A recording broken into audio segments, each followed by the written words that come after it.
Hi, Autistic Guy with a Camera here, and Merry Christmas! As a 90s kid, I grew up with a lot of Christmas movies like the Rankin Bass stop-motion specials, the Disney version of A Christmas Carol, and many others. But one of the most unique Christmas movies from my childhood has got to be Home Alone. It's one of the most well-done movies I've seen based around the Christmas season and a must-watch for me every year. Why, you may ask? Well, here's why. Number 1, the setup. Home Alone is a pretty airtight setup. For one, it opens up with a scene a lot of kids can relate to, being in a hectic household preparing to be gone for the holidays. You can see people running back and forth. Harry disguised as a cop trying to talk to the owner of the house and scanning the place so that he can rob it, but it's too crowded and hectic to get to Mr. McAllister at the moment. The relatives are over and the house is jam-packed, so it's understandable and you can even feel the stress. Then, when Kevin is introduced, right away he's our main character because of how the story focuses on him. But I'll get into him later. The story really gets going when everybody derides and insults Kevin. Everyone from the middle brother Jeff, who he talks to about not knowing how to pack a suitcase, to his sister Linny, who calls him les incompetents, to his older brother Buzz, who picks on him a lot. This whole tirade of derision builds up to the dinner scene where Buzz eats Kevin's pizza, plain cheese pizza, and teases him about having to eat it when he pukes it all up, leaving to him ramming Buzz right into the table.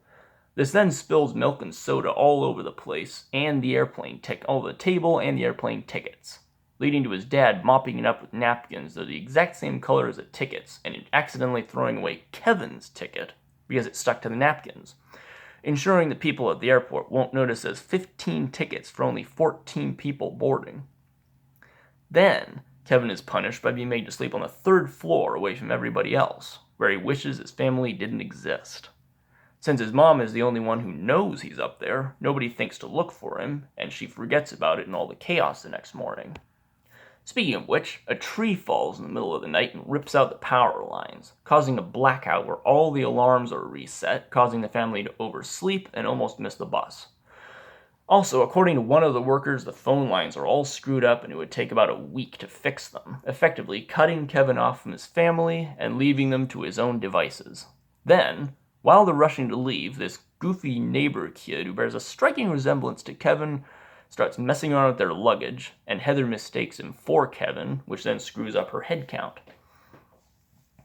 Then, to top it all off, they fly in 2 separate classes on the airplane, making sure the mom doesn't notice right away that Kevin is missing.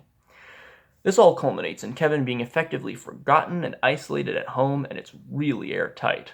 Then, Kevin takes charge and realizes he has to defend his home against burglars, and uses his creativity to save the day, almost entirely by himself. This setup works so well because of all the factors worked into it, and it's awesome. It gets even better when you realize John Hughes wrote it all in just 9 days, and it's still the highest-grossing film of 1990. The setting is also interesting because it's a Christmas movie, but most of it takes place at night. There's some pretty scary moments, and it's a frightening situation for a little kid. It's very unique for a holiday movie, and the characters make it even better. Speaking of which, number 2, the characters. Let's start with our main character, Kevin McAllister. Something interesting about him is he's just a regular kid, not the idealized kid we usually get in movies like this. He makes mistakes like forgetting to unplug the glue gun that he ruined his dad's fishing flies with, and getting annoyed with the pizza guy for not bringing more plain cheese pizza. Oh, it said chain cheese. He even overcomes his fears when he gets over his fear of the furnace in the basement. Kevin's also apparently very clever because despite not knowing how to pack a suitcase, he knows how to repel the wet bandits by turning on the door lights when they try to break in through the basement early on in the film. He also rigs up a puppet show using mannequins, a toy train, and a cardboard cutout of a basketball player, uses firecrackers to imitate gunfire the second time he has to scare off the wet bandits, and then comes up with an entire booby-trapped house, complete with blueprints, all rigged up in the few hours before they invade. Then applies some really quick thinking on his part, and it's awesome. He doesn't like his family, but later learns to appreciate them, and he misses them, which is something a lot of kids can relate to. Especially the siblings they don't get along with. And that's very good. Kevin's parents are very well acted, too. His mom, Kate, is very believable and well-rounded as a character, especially when she panics over leaving Kevin at home. She's stern but loving, kind but strict, and really is a great character all around. His dad, Peter, is pretty good, but we don't see as much of him comparatively. Although he does have some fun scenes, like when he wonders how he's going to shave in France without the voltage adapters, and Mom suggests, grow a beard. There's not much to say about his siblings and relatives like Linny, who's kind of just the average older sister, Fuller, the bedwetting kid, Jeff, who's played by Macaulay Culkin's younger brother, Kieran, the red-haired kid who's just kind of a jerk to Kevin, and Rod, who is seen talking to Buzz about Old Man Marley. They don't get as much screen time, although Linny does seem to have the most concern for Kevin when she talks to Buzz at the hotel room. And speaking of which, we now come to Buzz. Buzz is basically the bully of an older brother that we usually see in movies of this type, but much more of a jerk. In his first scene, he even calls Kevin Flemwad, and in a deleted scene, threatens to nail Kevin to Marley's front porch and ring the doorbell. He then eats Kevin's pizza and pretends to puke it out to make fun of him, making him one of my least favorite characters in the movie. Also, fun fact, that photo of his girlfriend is actually Chris Columbus's brother in drag, with the picture blown up. So as not to make any real actress the ugly girlfriend in Home Alone. Buzz does have some funny scenes, though, like when he counts out the reasons he's not worried about Kevin being hurt, and goes, A, I ain't that lucky. 2, we use smoke detectors, and D, we live in the most boring neighborhood in America, where nothing could possibly happen to Kevin. He does kind of redeem himself at the end, where he compliments Kevin on not burning the house down, making him a much better character than... You did, you little jerk! Uncle Frank. God, this guy's a jerk. You can tell right away that he's a stingy cheapskate when he tells the pizza guy Peter's footing the bill for the $122.50 plus tip. He even asks if the champagne is free on the flight, and then tries to steal some salt shakers because they're made out of crystal.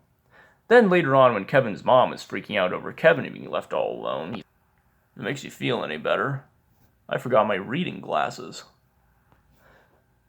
Even leaving out the deleted scene where he pulls down Kevin's pants and trips him, he's still an immature jerk of a character, probably my least favorite out of the bunch. We now come to Old Man Marley, the really nicely done red herring of the movie. His character wasn't in the original script and was added in at the last minute, but he fits in really well. I'm not sure if Buzz heard the rumor of the South Bend Shovel Slayer from someone else or if he made it up himself, but it's a nice bit of misdirection, especially how scary he looks in the movie, since he doesn't say much. Like when he was salting the sidewalk at night, or at the grocery store to buy something or other for his injured hand, and accidentally scares Kevin when he stares at him. I can only assume he must have been in a bad mood that day because of his hand, but in the end, he turns out to be a pretty nice guy. Kevin even gives him some good advice on what to do when he tells him he got in a fight with his son years ago, and can only see his granddaughter when she sings in the choir. He even ends up saving the day when the wet bandits threaten Kevin in what I can assume to be his house, since he happened to show up at that moment.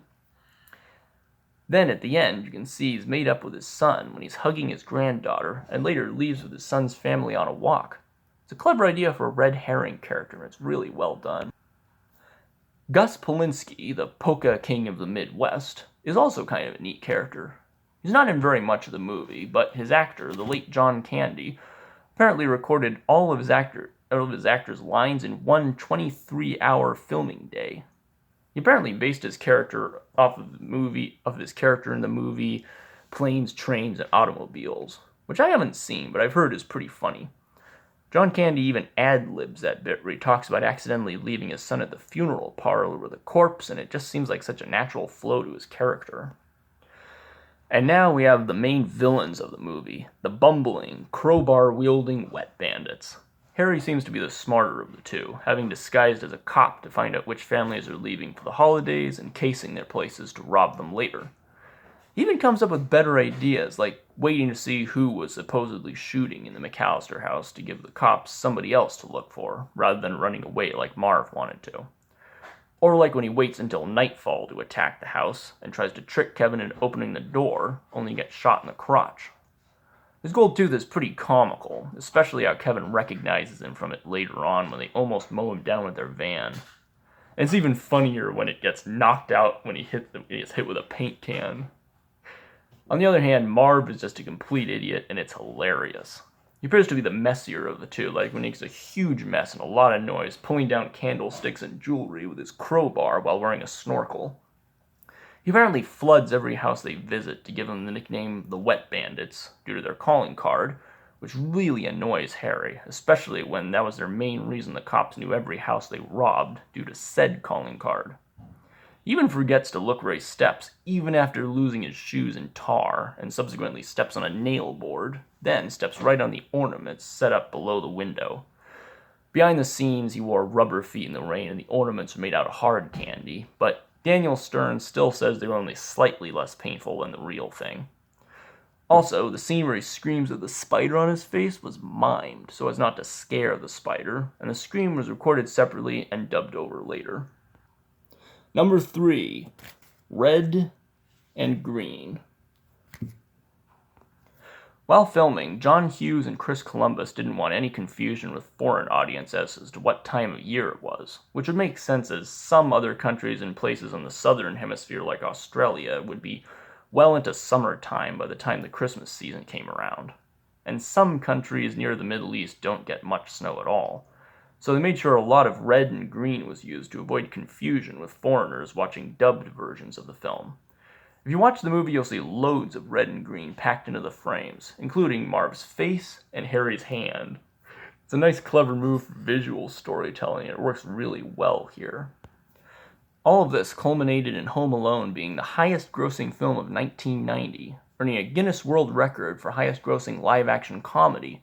It's gained a massive fan base among 90s kids like me, has a lot of merchandise to its name like board games and t-shirts, and a sequel they've been writing ever since the film wrapped. For those of you who haven't seen Lost in New York, I recommend it to anyone who likes Home Alone. For a sequel, it's not half bad. Best sequel since The Karate Kid Part 2. Sure, it borrows a few elements from the first one, but actually improves some of them and tells a slightly different story with a tougher situation. And I personally think it's almost as good as the first. Much better than any of the other sequels that followed. But that's another story. Home Alone is an awesome Christmas movie that dared to be different, and has a lot of 90s kids, myself included, laughing every time we rewatch it for Christmas. So that being said, Merry Christmas, you filthy animal, and a Happy New Year!